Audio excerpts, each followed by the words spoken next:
presse du 10 janvier 2013, déclaration liminaire. Ce 10 janvier 2013, répondant à l'appel du collectif Sauvons le Togo pour l'opération Les Derniers Tours de Jéricho, plusieurs milliers de personnes ont convergé vers le carrefour du marché de Bai, point de départ de la manifestation, et dans les rues environnantes.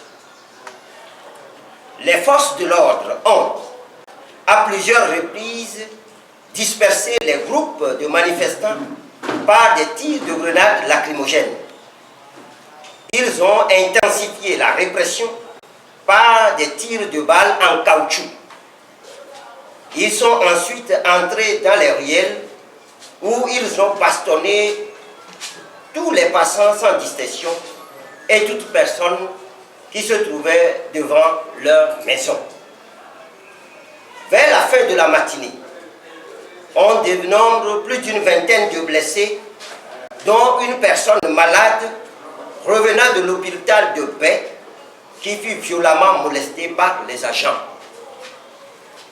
Le secrétaire général de l'ADI, M. Alphonse Pogo, fut interpellé et roué de coups à quelques dizaines de mètres du carrefour du marché de Bai. Plusieurs observateurs des organisations de défense des droits de l'homme et des journalistes ont été menacés et empêchés dans l'exercice de leurs fonctions par les agents. C'est ainsi que Marcel Adéoussi, Tony Sodji et Noël Tadegno, correspondants de Deutsche Welle, ont subi des agressions physiques et blessés par des balles en caoutchouc et des éclats de grenades lacrymogènes. De même, un des observateurs de la LTDH a été frappé et traîné au sol. Juste dans l'après-midi, des éléments de l'unité spéciale d'intervention de la gendarmerie, USIC, ont continué les répressions par des tirs de grenades lacrymogènes dans certaines maisons. À Sokone, la marche a été sauvagement réprimée avec plusieurs personnes arrêtées. La marche de Kara n'a pas pu se tenir compte tenu du malheureux incident, c'est-à-dire l'incendie du marché qui a mis en émoi la population de cette localité. Le CST présente ses compassions aux commerçants et à toute la population de Kara. Le CST exige que la lumière soit faite sur cet événement dont les conséquences sont graves pour l'économie de la région et l'économie nationale. Le collectif Sauvons le Togo condamne la violente répression policière de ce jour et tient à faire la mise au point ci-après.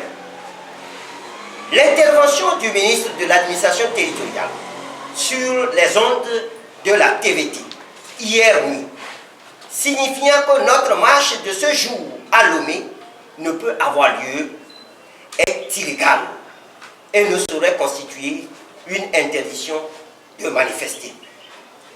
Le CST rappelle que les observations faites par le ministre de l'administration territoriale au sujet des manifestations nous sont parvenues en dehors du délai légal de 72 heures avant le début des manifestations et sont donc irrecevrables. L'intensité de la violence des répressions ce jour est consécutive aux propos guerriers du ministre Bawara à la veille de la manifestation, propos qui ont, sans nul doute, galvanisé les forces de l'ordre qui, assurées de leur impunité, ont fait un usage disproportionné de la violence.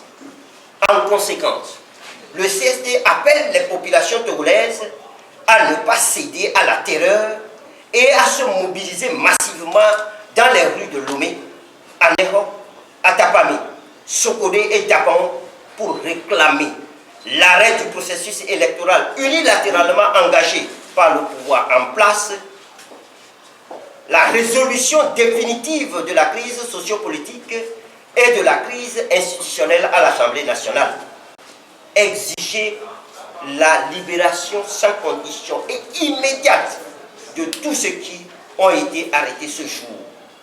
Peuple togolais, par ta foi, ton courage et tes sacrifices, la nation togolaise doit renaître. Fait à Lomé le 10 janvier 2013 pour le collectif, le coordonnateur Maître Atta Messanzus à Javon.